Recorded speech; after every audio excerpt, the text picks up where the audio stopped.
है, चलो। अब अपन करते हैं एक पेपर। सितंबर दिसंबर 23 कर लेते हैं, लेटेस्ट वाले पेपर्स में से मैं पिक कर रही हूँ। वैसे हो सकता है कि ये क्वेश्चंस आपने किए हों। क्यों? क्योंकि हमारे किट में तो किट हमारी लेटेस्ट है and उसमें सब कुछ अवेलेबल है। बट बात यह है कि अब पेपर के पैटर्न में सारे क्वेश्चन देखना हमारे लिए जरूरी है कि पेपर में कैसे आता है। ये क्या है, आपका सिर्फ सेक्शन बी का अवेलेबिलिटी होती है इसमें। सेक्शन ए पास्ट पेपर्स में यहाँ पर अवेलेबल नहीं है। प्रैक्टिस एग्जाम, मॉक एग्जाम और हमारा स्पेसिमेन एग्जाम जो है वो मेरे सेक्शन ए वाला है ऑनलाइन पोर्टल पे। बाकी सब सेक्शन बी के हैं। सो सेक्शन ए की प्रैक्टिस के लिए आप स्टडी हब, बीपीपी किट्स वगैरह वो करो। एंड बी और सी की प्रैक्टिस के लिए आप यहाँ पर टाइप करो, वो ज्यादा बढ़िया है, क्योंकि आपका टाइम मैनेजमेंट भी उसमें अच्छे से हो जाएगा। तो अब देखो आपके सामने क्या है, लाइक स्क्रीन ऐसे है। मेरा मेन पर्पस क्या था कि आपको स्क्रीन दिखाना कि स्क्रीन कैसे होगी आपकी पेपर में। वैसे आप लोगों ने पेपर दिया होगा पिछला कोई, बट मतलब हर पेपर का अलग अलग होता है। तो ये हाइलाइट्स वगैरह ये सब तो आपको पता है। अब पहले मेरे पास क्या है कि मेरे को क्या करना है, मैंने आपको ऑलरेडी बताया हुआ है कि पहले ये वाला पैराग्राफ, फिर हमें अपनी रिक्वायरमेंट्स पढ़नी है, फिर उसके बाद ये जो हमारे जो ये वाले पैराग्राफ्स हैं इनको पढ़ना है। ठीक है, तो अब सबसे पहले हम क्या करेंगे, अपना लाइक इंट्रोडक्शनरी पैराग्राफ पढ़ेंगे कि हम कौन है क्या है। So it is 1 July 2005। Your firm H company has recently won the audit of new client. ये हमारा क्या है, न्यू क्लाइंट। कौन सी company? Knight electronics for the year ended 30 September 2005। तो मेरा ईयर एंड कौन सा है? 30 September 2005। Knight electronics sales products enabling smart building system which allow customer to efficiently control their security, lightning and networking needs. So जो मेरा night electronics है वो कौन कौन से प्रोडक्ट्स बेचता है, जिसमें कि स्मार्ट बिल्डिंग सिस्टम भी होता है, जिसमें कि कस्टमर क्या कर सकते हैं, अपना सिक्योरिटी, लाइटनिंग एंड नेटवर्किंग के एरिया को कंट्रोल कर सकते हैं। अब the audit manager held a primary preliminary meeting with the finance director and has provided you with the following information. तो अब देखो ये कौन से हैं, जैसे एआई बेस्ड आजकल है हेलो। नहीं, और ये बहुत कॉमन सी बात है। लाइक आज की डेट में कॉमनली हम लाइक कहते हैं कि अपने मोबाइल फोन से ही हम अपना एसी, लाइक फ्रिज वगैरह ये कंट्रोल कर सकते हैं, घर के लॉक पे कंट्रोल कर सकते हेलो हैं। ये वो वाले सिस्टम की बात है। हाँ जी मोहित। मैम, ये नाइट इलेक्ट्रॉनिक्स का तो हमने लेक्चर में ही किया था। Okay, I I know, but ये पास्ट पेपर के बेस पे दिखा रही हूँ मैं आपको। बट अगर आप ओके। कहते हो मैं कोई और क्वेश्चन पेपर उठा लेती हूँ या फिर इसका पार्ट बी उठा लेती हूँ। नहीं नहीं, कर लेते हैं, ऐसा हो तो कर लेते हैं। एक्चुअली मेरा मेन पर्पस था कि आपने ऑलमोस्ट सारे क्वेश्चन कर लिए हैं किट के। किट में क्या है, पास्ट पेपर्स ही हैं हमारे। किट में हाँ। हमारे पास्ट पेपर्स ही हैं, तो ऐसा कोई क्वेश्चन बचा नहीं होगा जो आपने नहीं किया होगा। थिंग इज कि आप इसमें कैसे अटेम्प्ट कर पाते हो ना, अगेन आपकी रिवीजन हो जाएगी। मुझे पता है आपके सारे क्वेश्चंस हो चुके हैं। नाउ फिर भी देखना, आते आधे से ज्यादा एरियाज आपको एकदम से नहीं आते होंगे। So briefly explain how each of the following sources of information will be used by each company to gain the understanding of Knight Electronic Company at the planning stage of the audit। तो basically मुझे बताना है कि like कि कैसे ये जो sources of information है हमें लाइक प्लानिंग स्टेज में हेल्प करेंगे। Prior to the year of the audit of the financial statement, current year budget and management account, prior to the year of report of management, board meeting minutes and the company website. So basically ये सारे जो sources हैं ये कैसे हमें help कर सकते हैं ऑडिट की प्लानिंग में, फाइनेंशियल स्टेटमेंट स्टार्ट करने के टाइम पे, बजटिंग के टाइम पे, मतलब ये सारे एरियाज हमारी कैसे हेल्प कर सकते हैं। तो बेसिकली मेरे पास सोर्सेज ऑफ इंफॉर्मेशन है। तो मुझे ये बताना है कि जैसे कि मेरे पास prior year audited financial statement है, दैट मीन्स पिछले साल की, प्रीवियस ईयर की ऑडिटेड फाइनेंशियल स्टेटमेंट है, उससे मुझे क्या अंडरस्टैंडिंग मिलती है। हाँ जी, क्या अंडरस्टैंडिंग मिलती है?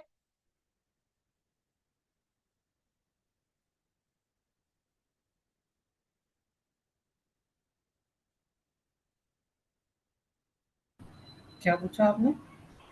क्वेश्चन जो है यही क्वेश्चन पूछा मैंने, उसको नरेट किया मैंने आपको कि ये जो सोर्सेज ऑफ इंफॉर्मेशन है ये क्या मेरी हेल्प करते हैं, इनका क्या यूज है। पढ़ लो एक बार क्वेश्चन की रिक्वायरमेंट।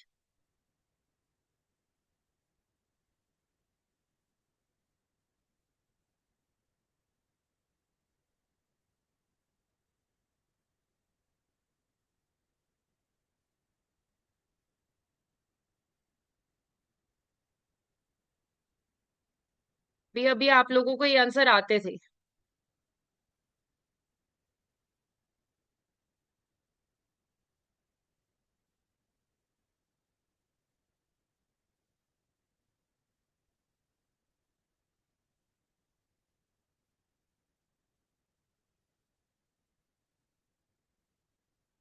नहीं पता तो मैं बता देती हूँ। Tell me.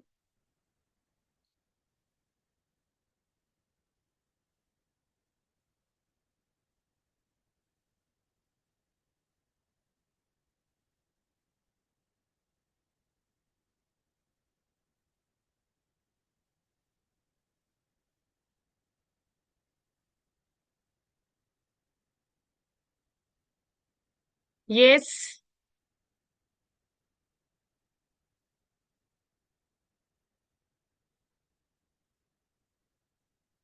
Now you tell me कि मुझे क्या ये क्वेश्चन दोबारा नहीं कराना चाहिए था।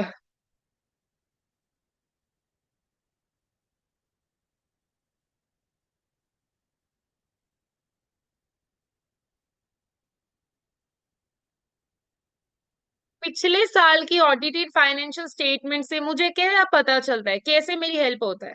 बेसिकली अगर मेरा प्रीवियस ईयर में फाइनेंशियल स्टेटमेंट है, मतलब प्रीवियस ईयर के ऑडिट हुआ हुआ है, तो बेसिकली उससे मुझे प्रीवियस ईयर के ऑडिट का आउटकम पता चल जाएगा। पिछले साल मेरी कैसी परफॉर्मेंस थी मुझे उसका आइडिया पता चल जाएगा। तो उस परफॉर्मेंस के बेस पे एनालिटिकल प्रोसीजर हम करते होते हैं, ट्रेंड्स निकालते होते हैं, जजमेंट देखते होते हैं, अकाउंटिंग पॉलिसीज देखते होते हैं। क्यों? क्योंकि ये मेरा न्यू क्लाइंट है। राइट। ओ हाँ। ओ हाँ। Now current year budgets and management account. So basically जो मेरे करंट ईयर इस साल के बजट जो होते हैं मुझे क्या हेल्प करते हैं?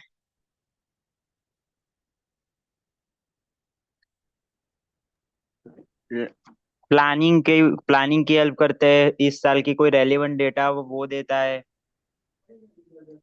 बेसिकली इस साल के बजट के बेस पे मैं प्लानिंग कर पाऊंगी एंड लाइक मेरी ऑर्गेनाइजेशन की फाइनेंशियल इंफॉर्मेशन को एनालाइज कर पाऊंगी। अगेन मैं ये देख सकूंगी कि ऑर्गेनाइजेशन का लाइक प्रीलिमिनरी एनालिटिकल प्रोसीजर जिसको हम कहते हैं वो बजटिंग स्टेज पे ही होते हैं। हाँ, ओके। फिर कंट्रोलिंग या रिस्क भी आइडेंटिफाई कर सकते हैं हम। कंट्रोलिंग अभी नहीं, कंट्रोलिंग एंड में होगा, line by line. Okay. Controlling आगे। बजट मतलब बजट से जो काम। एक्स्ट्रा मत लिखना, एक्स्ट्रा लिखने के चक्कर में मार्क्स जाएंगे, याद रखना प्लीज। ओके।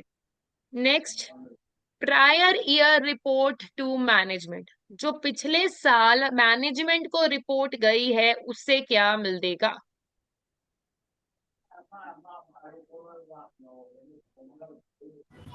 उसमें जो गलतियां हुई है वो सब बेसिकली पिछले साल जो है लाइक कोई वीकनेसेस थी, कोई सिस्टम फेलियर था, एंड कैसे उसको एड्रेस किया गया। यस। ठीक है। अगेन, बोर्ड मीटिंग के मिनट्स।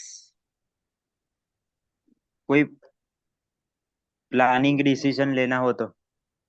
प्लानिंग डिसीजन, और वैसे अपना पॉइंट्स ना रिपीट मत करना प्लीज, मार्क्स नहीं मिलेगा। एग्जामिनर रिपोर्ट आई गेस आप लोगों ने पढ़ी नहीं है, जो कि जरूरी है। I will launch examiner report, या कल हम एग्जामिनर रिपोर्ट ही पढ़ लेंगे, इसी क्वेश्चन पेपर की ही पढ़ लेंगे कमिंग लेक्चर में। So actually past paper pick करने का मेरा मेन पर्पस यही था, that we will be covering examiner report उसके साथ साथ। जो कि बच्चे मिस्टेक करते हैं, जो कि मुझे लगता है कि आप लोग वो मिस्टेक करते हो।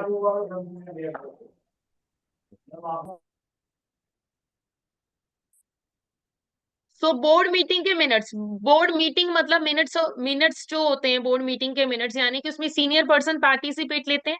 सो सीनियर पर्सन की जो डिटेल होती है उसमें क्या मिलता है, देखो उनकी मीटिंग में इंपॉर्टेंट एरियाज, है ना, कैसे उसे डील करेंगे उसके बारे में पता चलेगा। यस, वो इशू रिगार्डिंग।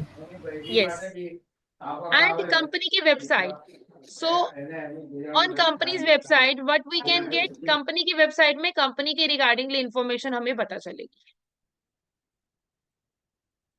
कंपनी कौन सी फील्ड में डील कर रही है, कौन से प्रोडक्ट में डील कर रही है, कौन सी सर्विसेज प्रोवाइड कर रही है, कंपनी के बारे में वो पता चलेगा। ओके। यस। तो इससे बेसिक क्वेश्चन कोई नहीं था। And again according to you guys ये क्वेश्चन किया हुआ था। नेक्स्ट अब मेरे पास देखो प्लानिंग मीटिंग के कुछ नोट्स हैं एंड हर एक एरिया में से मुझे एक एक सिंगल सिंगल लाइन में से मुझे रिस्क मिलता जाएगा एंड उसका हमने रिस्पॉन्स देना है। मैं साथ साथ अब मैं ही एड्रेस करती जाती हूँ, आई डोंट वांट कि आप गलत बोलो। साथ साथ बस ध्यान से सुनना और आगे के क्वेश्चन को उसी ध्यान से पढ़ना। आगे पीछे आप वर्डिंग नहीं कर सकते हो। ऑडिटिंग के पेपर में इंग्लिश की बात नहीं है, बट एटलीस्ट आपका जो की एरिया आप ढूंढ रहे हो और खास करके ऑडिट रिस्क का क्वेश्चन है, तो अकाउंटिंग एरिया को मत भूलना। अकाउंट्स रिवाइज नहीं है तो अपना अकाउंट्स रिवाइज कर लेना, मेरी वीडियोस भी पड़ी हैं वो चाहे देख लेना आप। So planning meeting के notes. Since its launch 5 years ago, Knight Electronic Company has experienced high level of growth such that the founder and CEO W is considering a stock exchange listing next year. So अब देखो क्या है कि वैसे तो हमारे पास first paragraph में ही हमारे पास एक पॉइंट आ चुका था that this is my new audit client. ठीक है, अब यहाँ पर मेरे पास ना पहले अगर मैं लाइन वाइज चलूं तो एक पॉइंट मेरे पास स्टार्टिंग में ही आ चुका था कि ये मेरा न्यू ऑडिट क्लाइंट है। तो जब न्यू ऑडिट क्लाइंट होता है तो आप कैसे लिखोगे, यहाँ पर आपने जो है ऑडिट रिस्क एक्सप्लेन करना है, उसी का रिस्पॉन्स आपके सामने आपने प्रेजेंट करना है। तो आपका क्या है कि जो के इलेक्ट्रॉनिक्स है ये आपका न्यू ऑडिट क्लाइंट है एंड न्यू ऑडिट क्लाइंट के केस में हमारे पास क्या रिस्क होता है दैट हमारी जो ऑडिट फर्म होती है वो क्लाइंट की अकाउंटिंग पॉलिसी उनके ट्रांजेक्शन के साथ फेमिलियर नहीं होती एंड जिसके कारण डिटेक्शन रिस्क ज्यादा होता है। And yes we can't rely on the opening balances provided by the client because last year का ऑडिट हमने नहीं किया था। इतना एक आपने लिखना है, फिर जाके आपको मिलेगा रिस्क का मार्क्स, फिर उसके बाद आपने क्या देना है रिस्पॉन्स। और ये टफ नहीं है, रिस्क के क्वेश्चन रेपिटेटिव है बहुत ज्यादा, इंटरनल कंट्रोल के क्वेश्चन रेपिटेटिव है, तो आपको कम से कम अगर आप मैक्सिमम 10 क्वेश्चन कर लोगे आपको पॉइंट्स बनने शुरू हो जाएंगे। बस ये ध्यान रखना है अपना पॉइंट को अच्छे से एक्सप्लेन करना है, और इसीलिए अभी सारे जो मैं एक्सप्लेन कर रही हूँ सुनते जाओ कितना कितना लिखना है, कैसे रिस्पॉन्स देना है। फिर अब इसका रिस्पॉन्स क्या करेंगे, देखो जब कभी हमारा न्यू ऑडिट क्लाइंट होता है, और आप क्या कर सकते हो जो पॉइंट्स मैं डिस्कस कर रही हूँ इसको पॉइंटर, बाद में ये वीडियो सुन लेना, पॉइंटर बना के ना ऐसे, या अब तक की जितनी क्लासेस हैं उनके पॉइंटर बना के लिख लेना। अच्छा न्यू ऑडिट क्लाइंट क्या रिस्क हो सकता है, उसका रिस्पॉन्स क्या हो सकता है, एक पूरी अपने रिस्क की और उसकी रिस्पॉन्स की लिस्ट बना लोगे ना कॉमन, और ये मैंने अपने टाइम पे किया था, तो उससे क्या होगा आपको बार बार जो है ज्यादा पॉइंट्स याद नहीं करने पड़ेंगे। यही कॉमन कुछ पॉइंट्स है जो कि 10 से 15 पॉइंट्स हैं, रिपीट होते हैं, वो आपको वही पॉइंट हो जाएंगे एंड फिर आपका क्या होगा सिस्टम जो है आपको मेहनत नहीं करनी पड़ेगी एंड गलत नहीं लिखोगे, सबसे बड़ी बात। सो देखो इसके लिए क्या होगा, जब कभी भी मेरा न्यू ऑडिट क्लाइंट होता है, मेरा बैकग्राउंड नॉलेज मेरे पास नहीं होती तो वो ज्यादा रिस्की एरिया होगा। तो जब मेरा ज्यादा रिस्की हो गया तो मुझे वहां पर एक्सपीरियंस टीम मेंबर्स बनाने चाहिए, पहली बात। दूसरी बात, अब नया क्लाइंट है तो उस वाले केस में मुझे डिटेल में काम करना चाहिए। और अगर बाई चांस जैसे कि अगर आपने क्वेश्चन में ये लिखा है कि है ना कि मुझे ओपनिंग बैलेंस के ऊपर रिलाई नहीं है, हो सकता है आप वो लिखना भूल जाओ, लिखना भूल गए कोई बात नहीं। नहीं अगर लिखा तो उसका फिर भी आप साथ साथ रिस्पॉन्स दोगे कि यस कि ओपनिंग बैलेंस के लिए भी आप अलग से प्रोसीजर करोगे। तो हर जो रिस्क आप अब बता रहे हो हर एक रिस्क को आपने एड्रेस करना है, प्रॉपर एड्रेस करोगे तो जाके मार्क्स मिलेगा, नहीं तो नहीं मिलेगा। अब इसके नेक्स्ट जो है नेक्स्ट पैराग्राफ में हमारे पास क्या लाइन है कि यस कि हमारी कंपनी जो है स्टॉक एक्सचेंज पे लिस्टेड करने की बात कर रही है। अब इसमें मेरे पास क्या रिस्क हो सकता है, देखो हम स्टॉक एक्सचेंज में लिस्ट कराने की बात कर रहे हैं, दैट मीन्स कि अब इस वाले केस में मैं लिस्टेड कंपनी मतलब कि मेरे को बाहर से फंड्स लेने हैं। तो बाहर से फंड्स लेने हैं तो मुझे लाइक क्या कहते हैं अपनी पिक्चराइजेशन अच्छी करानी पड़ेगी, तभी जाके कोई मेरी कंपनी में इन्वेस्ट करेगा। जिसके कारण क्या हो सकता है कि यस कि हमारी फाइनेंशियल स्टेटमेंट में मैनुपुलेशन हो सकती है ताकि हमारे प्रॉफिट जो है ज्यादा दिखे, ये उसका हो सकता है। सो अब मेरा प्रॉफिट ज्यादा हो सकता है, मेरा रेवेन्यू कुछ भी, मतलब ये जो एरियाज हैं प्रॉफिटेबिलिटी वाले ये ओवरस्टेट हो सकते हैं। अब इसके लिए मुझे क्या करना पड़ेगा, अगेन यहाँ पर भी वही एक्सपीरियंस टीम वाला भी बैठ सकता है एंड अगेन और मुझे क्या करना पड़ेगा, जहां जहां पे मैनिपुलेशन की बात आती है वहां वहां पर ना आप प्रोफेशनल स्केप्टिसिज्म वर्ड यूज कर सकते हो, not only in this question other question as well. तो यस कि वहां पर ऑडिटर क्या करे, अलर्ट रहे, प्रोफेशनल स्केप्टिसिज्म अप्लाई करे, एंड लाइक ये एरिया चेक कर सकता है। अब फिर उसके बाद नेक्स्ट देखो, Knight electronic has both corporate and domestic customers. On 1st October 2004, Knight Electronic began to offer customer the option to purchase 3-year service agreement. Provided the 3-year annual service for product purchase, the customer pay for the services agreement in full at the start of the agreement. अब यहाँ पर देखो क्या है कि service agreement की बात हो रही है, 3 सालों का पैसा इकट्ठे आता है। ये कौन सा स्टैंडर्ड हो गया, IFRS 15, revenue from contract with customer, और ये सर्विस है। सर्विस जो होती है over the period of contract होती है। अब देखो मेरा रेवेन्यू इन्होंने खुद बोला है कि मैं साल की स्टार्टिंग में दिखा रही हूँ, सारा का सारा 3 साल का रेवेन्यू साल की स्टार्टिंग में दिखा रहे हैं, जिसके कारण मतलब क्या हो गया कि मेरा रेवेन्यू जो है ओवर स्टेटेड हो जाएगा, है ना, रेवेन्यू मेरा ओवर स्टेटेड हो जाएगा। तो इसके लिए मैं क्या कर सकती हूँ, मैं अपने फाइनेंस डायरेक्टर से डिस्कशन कर सकती हूँ। अगेन मैं और क्या कर सकती हूँ कि इसकी ये लाइक जो ये लाइक ये रेवेन्यू के रिगार्डिंगली क्या होता है, कभी इसको दिखाते हैं जब मेरा परफॉर्मेंस ऑब्लिगेशन सेटिस्फाई होता है, तब जाके मैं रेवेन्यू रिकॉग्नाइज करती हूँ। तो उसके डॉक्यूमेंट चेक कर सकती हूँ कि यस कि ये क्या है। एंड अगेन ये जो है मैंने रेवेन्यू पहले पहले लिया हुआ पैसा मेरी लाइबिलिटी होती है, तो मैंने उसको कैसे कितना रेवेन्यू को एज अ लाइबिलिटी दिखाना है मैं ये देख फाइन। हाँ जी गाइस, ओके है। यस अभी मैंने थोड़ा यस क्रिस्प में बताया है, रीजन भी बिकॉज मुझे पता है इतनी ज्यादा लेंथ आप भी नहीं लिख पाओगे, इसको और भी डिटेल में कर सकते हैं, बट एक पॉइंट को इतना क्रिस्प में करना इट्स इनफ, क्योंकि आपका लिखते लिखते ये भी ना हो ना पेपर छूट जाए। So next is component part are purchase from the number of supplier. And again वैसे कॉर्पोरेट एंड डोमेस्टिक भी है, तो इसका सेग्रीगेशन के ऊपर भी आप पॉइंट बना सकते हो। ऊपर एक पॉइंट मैं ये बोलना भूल गई, तो कॉर्पोरेट वाले और डोमेस्टिक वाले। अगेन चलो नेक्स्ट क्या है हमारे पास, components parts are purchased from number of supplier. Price of component have been steadily increasing over the past 2 years, leading to a reduction in GP margin. The forecasted financial statement for the year end September show inventory valued at a cost of this. So अब ये देखो कि मेरे जो ये component है उनका price जो है बढ़ रहा है, ठीक है, जिसके कारण मेरी वैल्यूएशन जो है, मतलब मेरा जो लाइक ये जीपी कम हो रहा है और मेरी इन्वेंट्री जो है कॉस्ट पे है। अब मेरी इन्वेंट्री को है जो उसको हम कैसे दिखाते होते हैं, कॉस्ट और NRB which ever is low, right. So अगर ये हो सकता है कि मेरी एनआरबी इससे कम हो, मैं उसको कॉस्ट पे दिखा रही हूँ, तो मेरी इन्वेंट्री क्या होगी, ओवरस्टेटेड हो सकती है, IS2 इन्वेंट्री का कहते हैं ये। सो उसके लिए मुझे क्या करना पड़ेगा, अगेन फाइनेंस डायरेक्टर का भी पॉइंट ये आ सकता है कि डिस्कशन करो फाइनेंस मैटर से रिगार्डिंग द लाइक कि उसकी वैल्यूएशन के रिगार्डिंगली। एंड इन्वेंट्री है, इन्वेंट्री जैसा एसेट हम जो है चेक कर सकते हैं, तो बेसिकली उसको चेक करो एंड उसको लाइक चेक करो उसकी कंडीशन को, एंड उसके बेस पे आप एनआरबी का रियलाइजेशन देख सकते हो। अगेन फिर आप कुछ सैंपल ऑफ इन्वेंट्री को चेक करके उसको लाइक चेक कर सकते हो उसकी जितनी बुक्स पे वैल्यू लिखी हुई है, एंड देखना है कि इसकी एनआरबी जो है कॉस्ट से कम है या ज्यादा है। बेसिकली हम ये देखना चाहते हैं कहीं मेरी एनआरबी जो है कम हो और फिर मेरा एसेट जो है ओवरस्टेट हो रहा हो।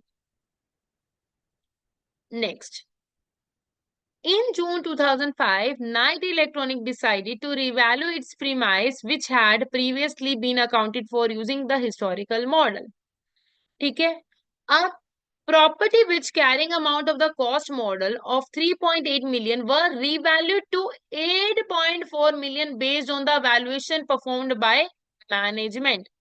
Finance director also carried out an extensive review of non-current asset life and decided to extend the useful life of plant and equipment from 5 years to 8 years. अब एक तो मेरी प्रॉपर्टी की वैल्यूएशन बढ़ी, दूसरा क्या हुआ, उसकी लाइफ बढ़ी, इसमें क्या रिस्क अराइज हो सकता है,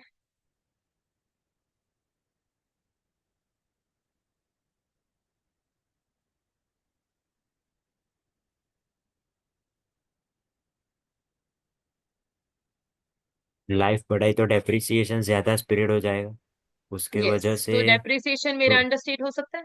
हाँ, उसकी वजह से डेप्रिसिएशन अंडरस्टेट होगा, और जो असेट होगा उस वो ओवरस्टेट हो जाएगा क्योंकि और डेप्रिसिएशन प्रॉफिट पे स्प्रेड हो क्या गया है। इफेक्ट होगा? और प्रॉफिट ज्यादा होगा। प्रॉफिट भी ओवरसेट होगा। डे- ठीक है।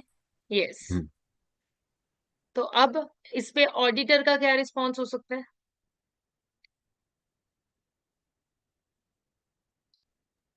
डिस्कस विद द मैनेजमेंट और appropriate to identify appropriate reason of why they increase the life of the asset.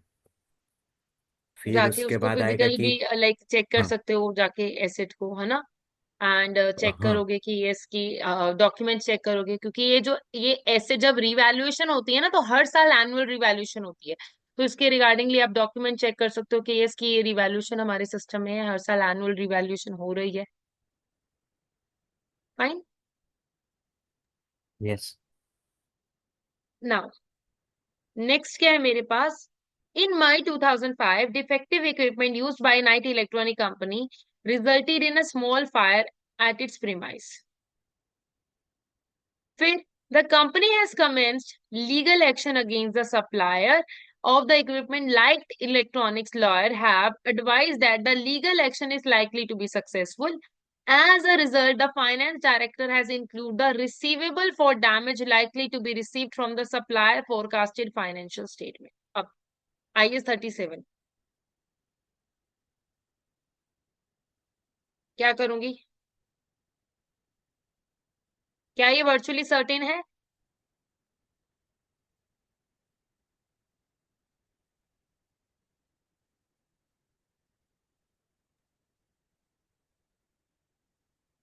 ये लाइकली टू सक्सेसफुल है। फिर अब क्या करना चाहिए? इसका प्रोविजन बनना चाहिए। हाँ, अरे ध्यान से पढ़ो। डिस्क्लोजर। 1 मिनट ना, ध्यान से पढ़ो पहले कि आपने कौन सा वर्ड बोला और ये क्या केस है। मैंने इसलिए आप पे छोड़ दिया ये वाला।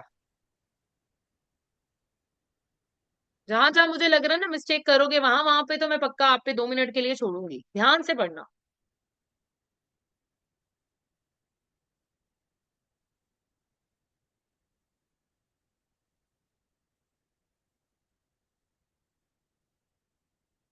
आपने वर्ड कौन सा यूज किया?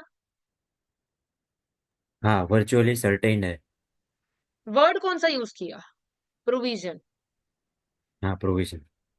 ये क्या है?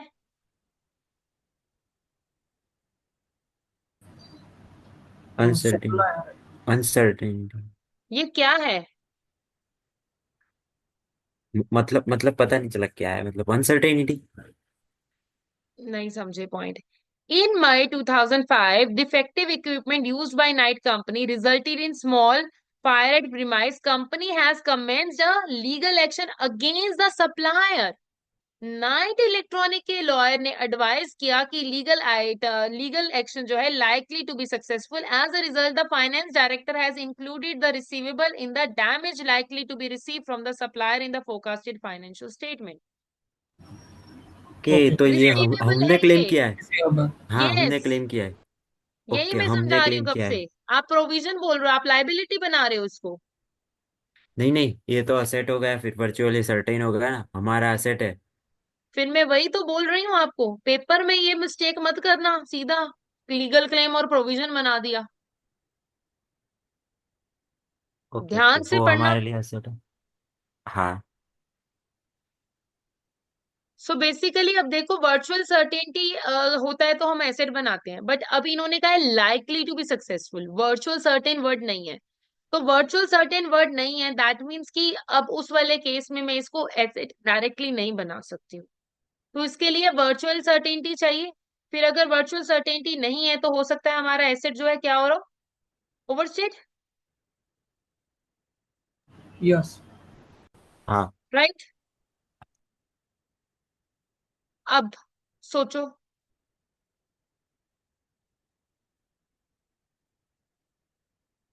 रिस्पॉन्स। हाँ।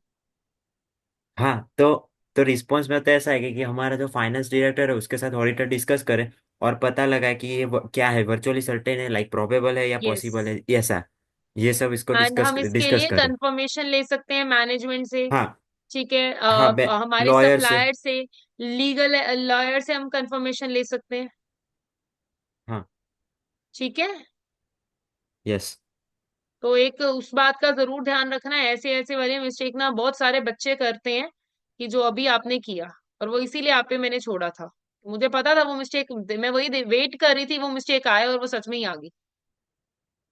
सो during the year, the company credit controller was ill and was absent from the work for 4 months. And due to staff shortage, no replacement of credit controller was appointed. The receivable collection period has increased from 45 days to 75 days. अब मतलब कि ये person नहीं था, मतलब कि अब मुझे पहली बात तो ये नहीं पता कि ये रिसीवेबल, अब रिसीवेबल का कलेक्शन पीरियड जो है बढ़ गया, कोई पर्सन चेक करने के लिए नहीं था, ठीक है। तो यानी कि रिसीवेबल रिकवरेबल होगा या नहीं, हमें तो ये भी नहीं पता।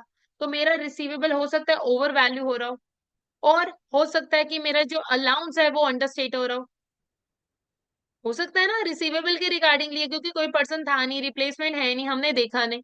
तो इससे हम क्या करेंगे, रिस्पॉन्स हमारा क्या जाएगा, कि या तो मैं ईयर एंड की टेस्टिंग कर लूं, या फिर मैं अलाउंस चेक कर लूं, फाइनेंस डायरेक्टर से डिस्कस कर लूं। फाइन।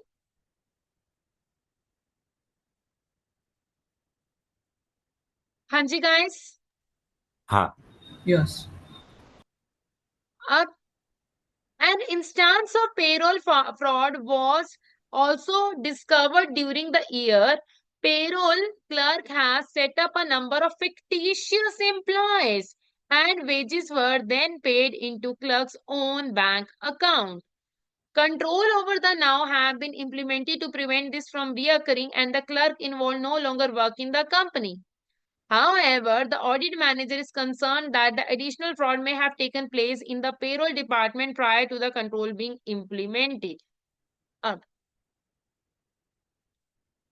मतलब इससे क्या रिस्क है, हो सकता है कि ये ट्रांजैक्शन इतनी ज्यादा हो और जो कि अभी तक मिली ना हो, जिसके कारण हमारा कंट्रोल रिस्क राइज हो सकता है। एंड हो सकता है कि ये जो पेमेंट है हमने लाइक क्या कर सकते हैं, ये ओवर दिखाई हुई है ना, इसको मुझे राइट ऑफ करना पड़ेगा, खर्चे जो है, राइट। सो अगर ये नहीं दिखाएंगे तो मेरे प्रॉफिट जो है वो मेरे क्या होंगे, लाइक लाइक अंडरस्टेटेड होंगे, और मेरे पेरोल जो है ओवरस्टेटेड होंगे। हाँ जी, हाँ। फिक्टिशियस एम्प्लॉयज हैं। सो हम्म। अगेन, फिर उसके बाद इसके लिए रिस्पॉन्स क्या होगा, मुझे क्या करना चाहिए, डिटेल में टेस्टिंग करूं, प्रोफेशनल स्केप्टिसिज्म आएगा, फ्रॉड जैसे एरिया में हम प्रोफेशनल स्केप्टिसिज्म वर्ड यूज करते हैं, राइट। Yes. अब अगेन नेक्स्ट आगे चलते हैं। ओके, एक लास्ट लाइन है, W limited would like to complete the audit by 31 October. आज कौन सी डेट है, एक मिनट डेट देख लें।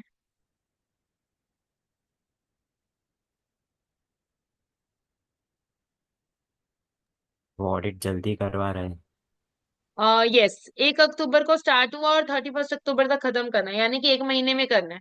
तो मतलब इतना डिटेक्शन रिस्क वाला एरिया, तो दैट मीन्स कि उसके पास ये रिस्क है कि यस, कि हमारे पास प्रेशर होगा कि मैं सारी इतनी फटाफट चेक करूं, और इसके कारण मैं सारी ट्रांजेक्शन चेक ना कर सकूं, या फिर एरर हो जाएगा, एंड मैं एविडेंस अच्छे से कलेक्ट नहीं कर पाऊंगी। तो इसके लिए मुझे क्या करना पड़ेगा, कि एक तो एक्सपीरियंस टीम लेके आऊं, टीम के पर्सन बढ़ा के आऊं, एंड इंटरिम ऑडिट करा लूं। ये कुछ बेसिक एरियाज होते हैं इस केस में, रिस्पॉन्स में। फाइन। यस। अभी आपने ये क्वेश्चन किया हुआ था, लगा मोहित की दोबारा रिवाइज होना चाहिए था। हाँ।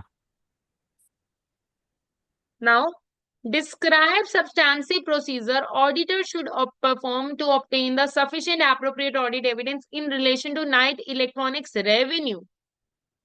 रेवेन्यू की रिगार्डिंग भी, अब रेवेन्यू के रिगार्डिंग लिए तो रेवेन्यू के रिगार्डिंग भी स्पेसिफिक हम बात करेंगे, हर कोई एरिया।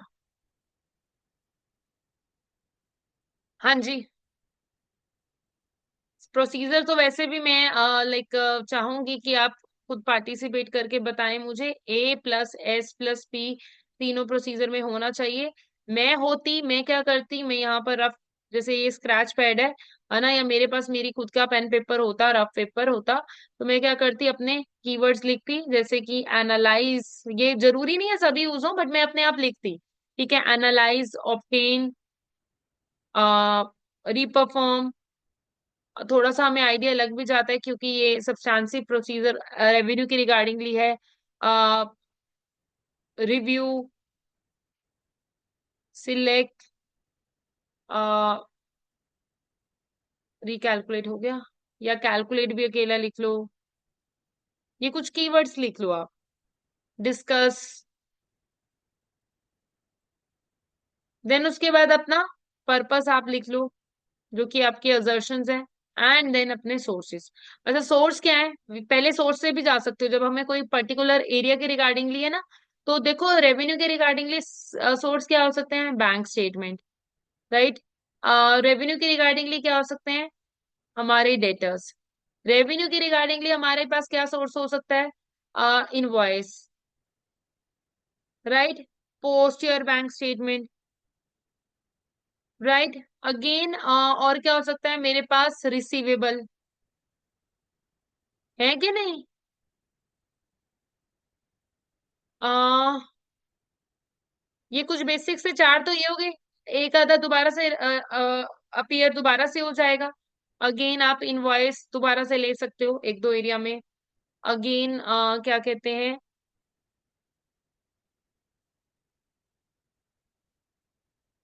टाइम पीरियड बजटेड के रिगार्ड, रेवेन्यू। नहीं नहीं, वो तो लिख लिया, ये बजटेड नहीं।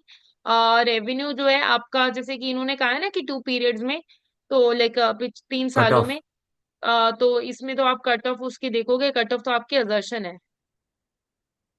मैं ये देख लूंगी कि शेड्यूल, हाँ।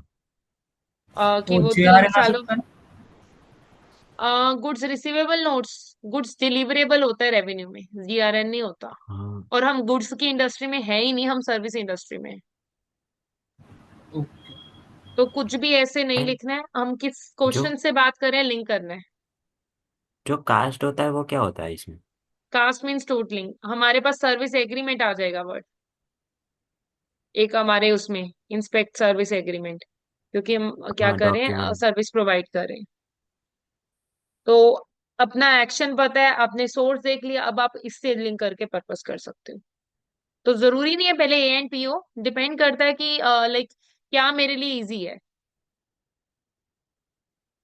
एंड ये प्लीज ये खुद से लिख के ट्राई करना। मुझे पता है कि 1 मिनट में नहीं बनेंगे, खुद से लिख के करना। मैंने आपको सोर्स दे दिया, आपको पर्पस पता है, असर्शंस है वो वाली, वो तो पीएनएल की असर्शन है। बाकी एक्शंस कौन कौन से लग सकते हैं आपके, मैंने बता दिए।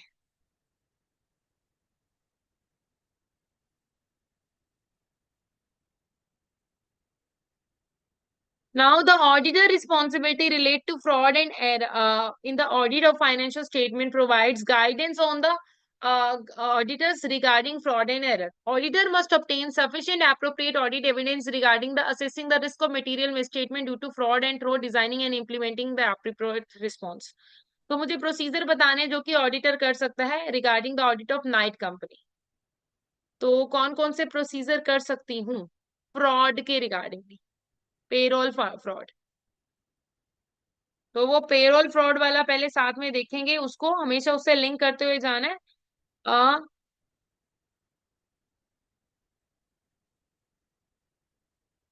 इस वाले टाइम पीरियड का ये, तो अगेन सेम वही, एक तो हमारे पास ये लाइक पेरोल क्लर्क का वर्ड है, हम की वर्ड्स हम देख लेंगे। क्लर्क हो गया, पेरोल मैनेजर हो गया, ठीक है। अगेन मेरे पास पेरोल है, यानी कि वेजेस रिगार्डिंगली वर्ड है, राइट। अगेन ये फ्रॉड रिलेटेड है, तो ये क्या हो गया, लाइक ये सब्सटैंसिव प्रोसीजर नहीं है, ये नॉर्मल प्रोसीजर है ना। तो हम और क्या देख सकते हैं, मैनेजमेंट से डिस्कशन तो हमेशा हमारे पास आई जाएगी, इम्प्लॉयज वर्ड आएगा हमारे पास, ठीक है। बैंक अकाउंट आएगा, और बैंक स्टेटमेंट, मतलब bank account bank statement same ही है। और मेरे पास और क्या आ सकता है, वैसे 4 नंबर का ही है, हमने छह सोर्सेस कर लिए। और कुछ समझ नहीं आया तो रिटर्न रिप्रेजेंटेशन आ जाएगा। फाइन। हाँ, ये जो नॉर्मल प्रोसीजर होता है उसमें अगर ASP कंबाइन ना हो तो चलता है ना नहीं, अच्छा हाँ, ये वाले हाँ इनमें तो चलता है। देखो प्रोसीजर? एएसपी ना हर एक में बन जाता है, बस ये है कि इनमें असर्शन डायरेक्टली नहीं दिखती हैं। होता हर एक में ही है, क्योंकि हम प्रोसीजर हम कर रहे हैं, मतलब कि कोई सीरीज ऑफ स्टेप्स कर रहे हैं, किसी पर्पस के लिए कर रहे हैं। ठीक है। ओके।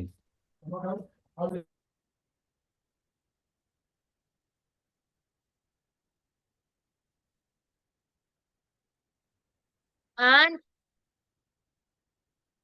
नेक्स्ट। अब नेक्स्ट क्या है? अब मेरे क्वेश्चन की रिक्वायरमेंट चेंज होगी। पिछले क्वेश्चन में कोई इश्यू? एक्चुअली मैंने ये क्वेश्चन आपको खुद से करने के लिए देना था, पूरा का पूरा क्वेश्चन पेपर, पर मुझे था कि मैं एक आधा आपको दिखाऊं। एरिया क्लियर है? इसका ए पार्ट मैं कराऊंगी, दूसरा कंट्रोल और कंट्रोल रिकमेंडेशन आप खुद से करोगे। ठीक है। डिस्क्राइब द फोर मैटर्स, क्योंकि ये बेसिक है और मुझे ये दिख रहा है कि आपके कुछ बेसिक वाले एरियाज में भी दिक्कत हो रही है। मैंने एक 65 क्वेश्चंस की फाइल दी थी, आपने वो की? यस। एक हाँ, थ्योरी क्वेश्चंस की फाइल दी थी, छोटे तो उसमें क्वेश्चन। बेसिक थ्योरी हाँ। एरियाज थे, वो किया आपने कवर? हाँ, पढ़ा है। पढ़ा या समझा? पढ़े में और समझे में फर्क होता है। कुछ कुछ जो लाइक डेफिनेशंस और वो सब था वो पढ़ा। और बाकी जो कुछ कुछ ऐसे प्रोसीजर थे, कुछ स्टेप्स थे या कुछ रिपोर्ट टाइप जैसा क्वेश्चन थे, कुछ थोड़े थोड़े वो थोड़े समझे और बाद में पढ़े उसको, लाइक याद किए उसको थोड़े बहुत। डिटेल में करना बहुत हेल्पफुल है वो फाइल, सच में पिछली बार पेपर में उसमें से कम बच्चों ने 30 नंबर का देखा था area. Now describe four matters जो कि auditor should consider whether determining whether the deficiency in internal control is significant. तो देखो कौन से मैटर्स जो है ऑडिटर देखेगा, ये देखने के लिए कि इंटरनल कंट्रोल में जो डेफिशिएंसी है वो है और वो इम्पोर्टेंट है।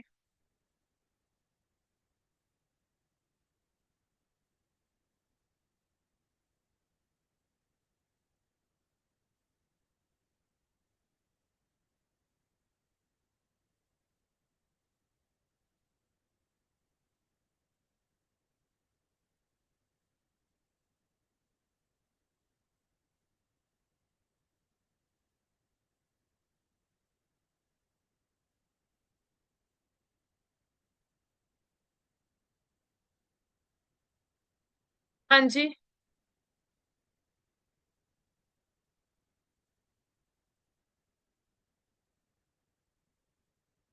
हाँ, क्वेश्चन पूछ रही हूँ मैं, हाँ नहीं?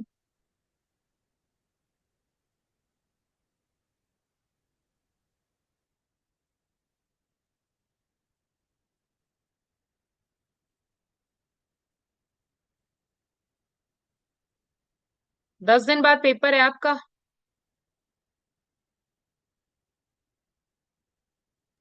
इसमें हाँ 23 की susceptibility of loss of fraud loss और fraud for relating to the assets और लायबिलिटी पोर्शन। क्वेश्चन आपने देखा? ध्यान से, आराम से एक एक लाइन करके बोलो। Susceptibility of. लॉस एंड आराम से। Error related to the asset and the liability portion. Okay ठीक है, रट्टा मारा हुआ लग गया मुझे पता। आगे।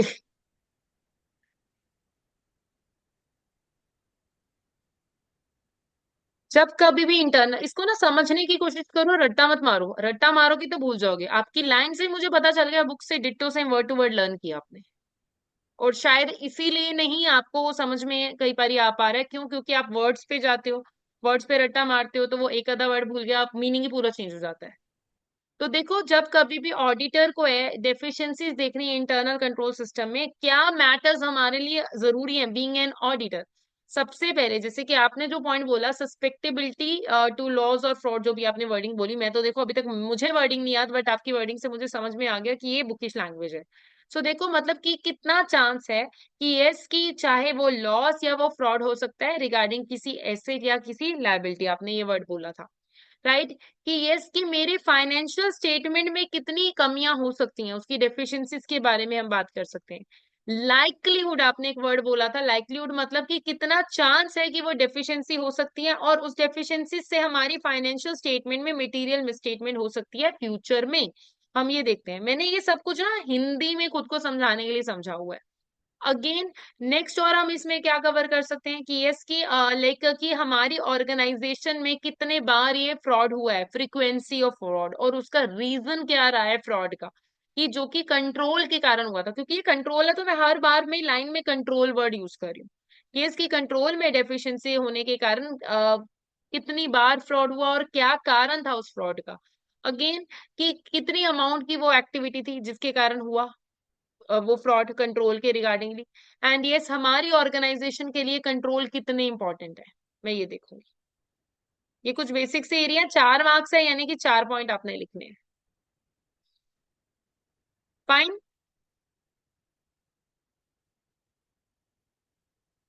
हाँ जी। हाँ अब अब ये अपने आप करोगे या मैं कराऊं, जैसे कहोगे मैं कर लूंगी। अगर आपको लगता है कि आपको आज का दिन मुझसे सुनने की जरूरत है, मैं करा देती हूँ। अगर आपको लगता है कि आप खुद ट्राई देना चाहते हो, मुझे तो भी कोई प्रॉब्लम नहीं है। ये कंट्रोल वाला एक बार करते हैं, ठीक है, उसकी डेफिशिएंसी एंड रिकम। कोई नहीं। क्योंकि देखो, मुझे पता है कि अब नहीं किया आपने तो आपको पेपर में वो एरियाज प्रॉब्लम देंगे। सो अब देखो, एक तो आपने याद रखना है कि कंट्रोल डेफिशिएंसी, अब आपको ना यहाँ पर दिख रहा होगा नेक्स्ट वाला क्वेश्चन में, एक बार ना इसको ओपन भी कर देती हूँ, इसका डेफिशिएंसी वाला ही होगा। सो identify and explain 8 deficiencies in S company inventory count arrangement and provide the control recommendation to address each of these deficiencies। अब ये किसके बारे में बात करें, इन्वेंट्री काउंट अरेंजमेंट में, है ना। तो मुझे क्या पढ़ना है, इन्वेंट्री काउंट अरेंजमेंट का सारा। अब आज क्या है, 1 जुलाई। आप कौन हो, ऑडिट सीनियर हो गोल्डन कंपनी के, and you are the in the process of reviewing the inventory count arrangement for your audit client Silver Company in preparation for the attending the full year inventory count on 30th September 2005. The companies manufacture household furniture such as tables, sofas, bed, and had a factory and a large warehouse which has located in a single site. तो now next is मेरे पास inventory count arrangement के बारे में बात है। So the company manufactures goods 24 hours a day, 7 days a week to meet the customer demand. Production will still be continuing during the inventory count as it is not possible for company to support stop producing the goods. Movement of goods in and out of the factory and warehouse will also have to continue for the operational reasons.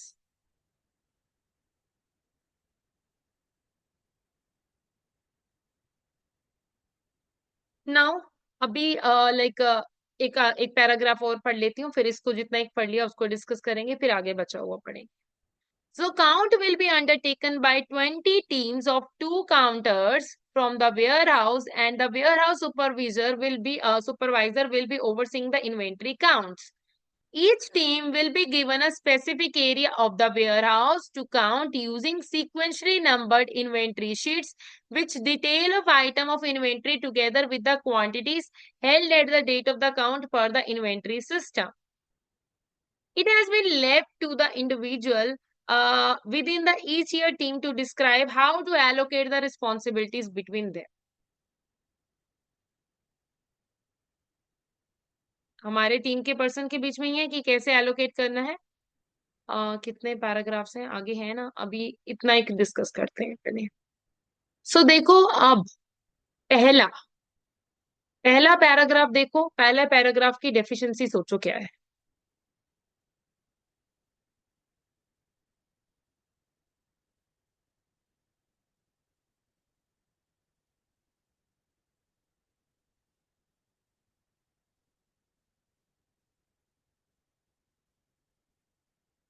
ये जो deficiency में आएगा कि जो हम stock calculate कर, like stock नहीं, inventory calculate करते हैं ना, तब हमारी कंपनी में से गुड्स का मूवमेंट हो रहा है, ठीक है। यस। तो उसकी वजह से एक प्रॉब्लम ऐसा आएगा कि अगर जो गुड्स इन आएंगे या जाएंगे तो हम एक्यूरेटली वो काउंट नहीं कर पाएंगे इन्वेंटरी कितनी है, तो इससे यस, इनअप्रोप्रिएट इन्वेंटरी काउंट हो जाएगा।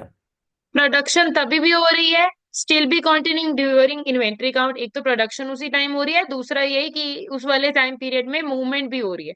तो जब मूवमेंट हो रही है तो मेरी इन्वेंट्री जो है यह हो सकता है कि डबल हो जाए, या फिर हो सकता है कुछ छूट जाए।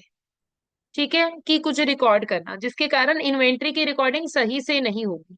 तो हमारा यहाँ पर कंट्रोल रिकमेंडेशन क्या होगा कि इसकी जो ये वाला टाइम पीरियड है, इस वाले टाइम पीरियड में मुझे क्या करना पड़ेगा, या तो इसको अलग एरिया में रख दो, जैसे कि प्रोडक्शन जो नया हो रहा है उसको अलग से रख दो, एंड जो मूवमेंट जो आ रहा है या जा रहा है उनको भी अलग एरिया में रख दो। मतलब चल ठीक है, मूवमेंट हो रही है बट उसको कहीं और जगह पे रिसीव किया जाए और कहीं और जगह पे रिकॉर्ड किया जाए, सो दैट कि क्या होगा कि हमारी रिकॉर्डिंग जो है प्रॉपरली हो सके। है ना, हम बंद नहीं कर सकते बट वेयर हाउस के किसी और हिस्से में उसको कर सकते हो, एंड उसको फिर अलग से काउंट कर सकते हो वो वाले एरिया को। फाइन।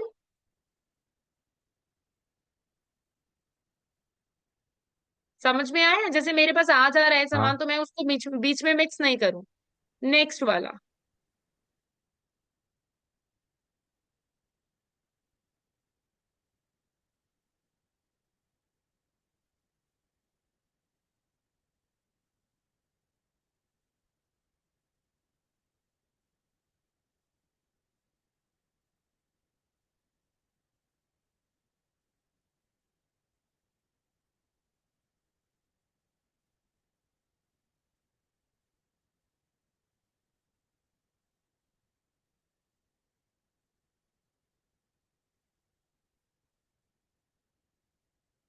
इसमें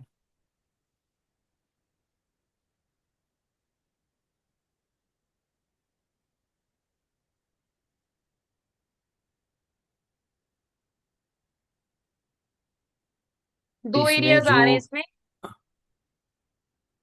हाँ, एक तो वो सीट वाला है, और जो ये 20 टीम्स है ना, उसका एक, ठीक है। हाँ। उसमें जो 20 टीम है ना, उसमें क्या हो रहा है कि किसी के पास कोई सब कोई वो सेग्रीगेशन ऑफ ड्यूटी नहीं है इसमें। Yes, segregation of duty. तो बेसिकली किसी सो को नहीं इस, पता किसको क्या करना है, या तो एक काम कोई बार हाँ, डबल बार हो जाएगा या कोई छूट जाएगा। हाँ, और फ्रॉड है, फ्रॉड हो सकता है उसमें। फ्रॉड आप दूसरे वाले में लिखना, अभी इसमें फ्रॉड वर्ड मत लिखो, बस या कोई छूट जाएगा या डबल बार हो जाएगा, बस इतना। एक्स्ट्रा वर्ड हम नहीं लिखेंगे, एक्स्ट्रा वर्ड से कई बार मीनिंग गलत हो जाता है। दूसरा हमारा क्या है कि इन्वेंट्री शीट के ऊपर ऑलरेडी वो कवर्ड है, मतलब जो सीक्वेंशियली नंबर इन्वेंट्री शीट है और वो उसी एरिया पे काम कर रहा है। तो मतलब कि वो पूरा पूरा इन्वेंट्री काउंटिंग नहीं हो रहा, एंड वो पहले से जो बोला हुआ है वही काउंटिंग हो रही है। दैट मीन्स कि हो सकता है कि ओवर स्टेटेड या अंडर स्टेटेड हो सकती है हमारी इन्वेंट्री। हाँ। है ना। Yes. तो ये इसमें क्या क्या इसके लिए रिस्पॉन्स है, पहले इन्वेंट्री शीट वाले का बताओ फिर सेग्रीगेशन, पहले सेग्रीगेशन वाले का बता दो चलो। तो पहला सेग्रीगेशन वालों का क्या है कि आपके पास रोल्स के रिगार्डिंगली प्रॉब्लम है ना, तो रोल्स ऑफ टीम मेंबर जो होने चाहिए सेग्रीगेटेड होने चाहिए ताकि हर एक को अपनी रोल्स और रिस्पॉन्सिबिलिटी बताओ। राइट। अगेन एक सेकंड। नाउ नेक्स्ट हमारे पास क्या था, लाइक सिक्वेंशली नंबर की, हाँ हमारी बात कर रही थी, है ना। हमें एक तो लाइक ड्यूटीज का सेग्रीगेशन करना चाहिए। दूसरा ये लाइक और हमारे पास क्या था कि ये ऑलरेडी प्री काउंटेड है। तो प्री काउंटेड है मतलब उसमें ऑलरेडी डिटेल है, तो उससे क्या होगा कि हमें पता चल जाएगा कि क्या मतलब क्या है। तो वो ऐसा नहीं होना चाहिए, कोई और मेथड होना चाहिए जिससे क्या हो कि क्या कहते हैं कि हम फिजिकली भी उसको वेरीफाई कर सकें। या तो हमें लाइक कि लाइक फिजिकल डॉक्यूमेंटेशन की चेकिंग के लिए कुछ कोड्स होने चाहिए, सो दैट कि हम उस पर टिक लगा सकें, ये हो गया ये हो गया ये हो गया। सो ऐसा कुछ होना चाहिए। Now all the goods present in the warehouse on 30th September 2005 will be allocated in a separate warehouse bay designed areas of the warehouse in a preparation for counting.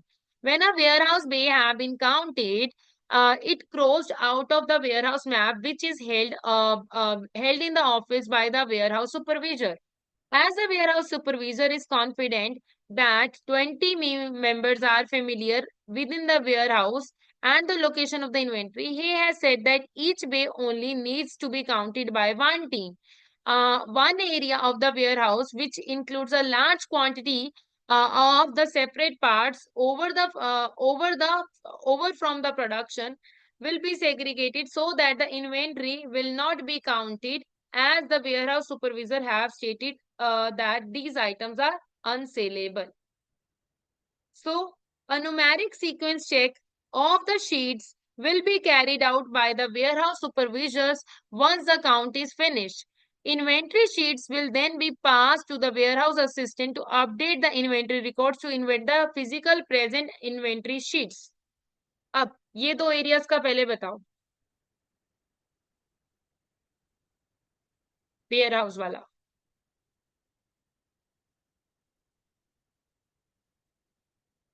हाँ, यहाँ भी ये हो सकता है कि इनकरेक्ट इन्वेंटरी काउंट हो जाए। या तो क्या कहते हैं, डबल हो जाए या फिर कुछ रह ही जाए। ठीक है, incorrect under recording. Statement over statement. हाँ, इनकरेक्ट रिकॉर्डिंग। आप एक्चुअली स्टेटमेंट वर्ड मत यूज करना, क्योंकि वो हम ना वो रिस्क में लाइक, आएगा, हाँ। हाँ हाँ, वो रिस्क वाले में करते हैं। रिकॉर्डिंग के ऊपर बात कर सकते हो। Okay. Incorrect recording, over recording, under recording, ऐसा वर्ड कर लेना। काउंटिंग, काउंटिंग की बात हो रही है ना, इन्वेंटरी रिगार्डिंग, ये वर्ड यूज कर सकते हो। सो थोड़ा थोड़ा वर्ड्स का ध्यान रखना है। अगेन फिर इसके लिए क्या करोगे आप, नेक्स्ट एक और हमारे पास काउंटिंग टीम के बारे में बात हो रही है। एक ऑथोराइज पर्सन रखेंगे, वो उसका जो काउंटिंग इन लोगों ने काम किया है उसको रिव्यू करेगा, और मैं उसको साइन करेगा वो ठीक है, अथॉरिटी। ठीक है, ठीक है। और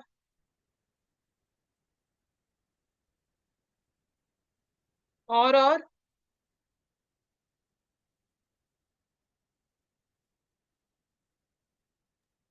और रीपरफॉर्म काउंट। परफॉर्म नहीं, उसका लाइक काउंटिंग आप लाइक क्या कहते हैं, लाइक ईयर एंड काउंटिंग कर सकते हो, ताकि देखने के लिए कि सारे रिकॉर्ड हुए हैं या नहीं। और इन्वेंटरी है तो हम फिजिकली भी चेक कर सकते हैं। यस, फिजिकली चेक कर सकते हो। Next, work in progress valuation have previously been carried out by an external inventory valuer. However, the warehouse supervisor has suggested that he undertake this valuation this year, as he is familiar with the company's product. The director have agreed to this on the basis that it will save the cost. And last week, the company agrees to store 30 sofa belonging to third party in the warehouse of the next 4 months, as the third party storage facility become flooded. For convenience, this sofa has been stored alongside the similar product which belong to silver. बहुत साफ साफ hint जा रहे हैं, last के दो तो बहुत इजी हैं।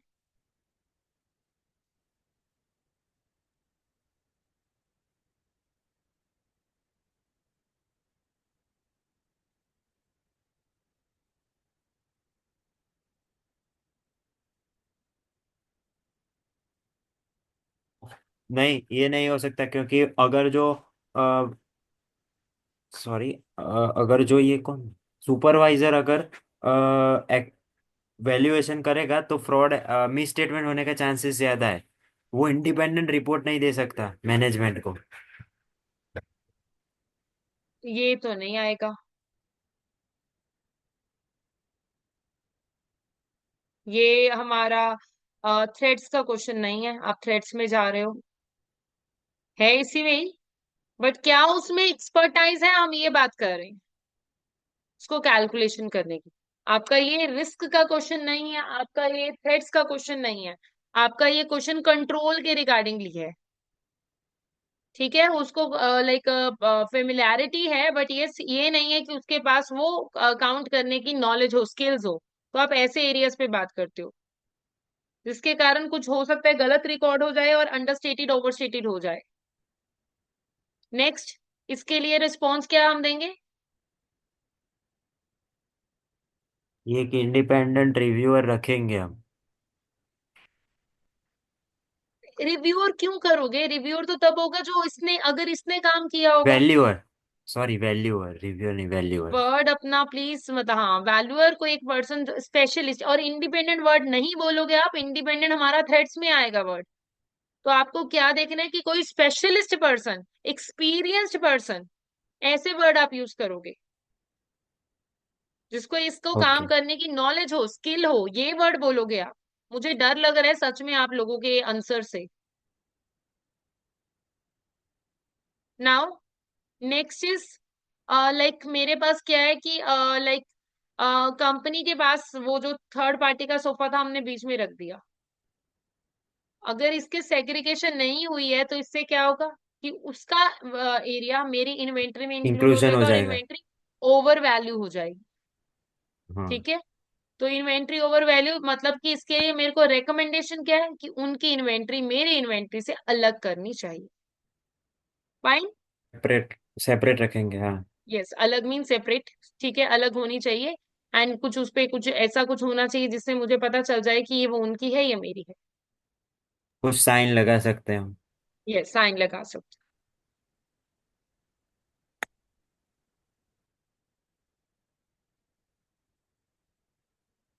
नाउ नेक्स्ट सब्सटेंसिव प्रोसीजर है, ये लिख के करना प्रोसीजर सब्सटेंसिव वाला, इसी क्वेश्चन से रिलेटेड है। नहीं, ये नेक्स्ट क्वेश्चन है, ठीक है। तो सब्सटेंसिव प्रोसीजर का क्वेश्चन जो है वो लिख के करना। इस क्वेश्चन को कंप्लीट करके आपने मेरे साथ काफी हद तक डिस्कस कर लिया ये वाला क्वेश्चन पेपर। आप ये वाला क्वेश्चन पेपर लिख के फिर इसका आंसर मैच करके इसी की एग्जामिनेशन रिपोर्ट कल हम पढ़ेंगे। कल मेरे साथ आप एग्जामिनेशन रिपोर्ट करोगे तो कल तक ये वाला क्वेश्चन पूरा पेपर आपने लिखना है। अब आपके लिए ये टास्क है। ठीक है। ठीक है। हम्म।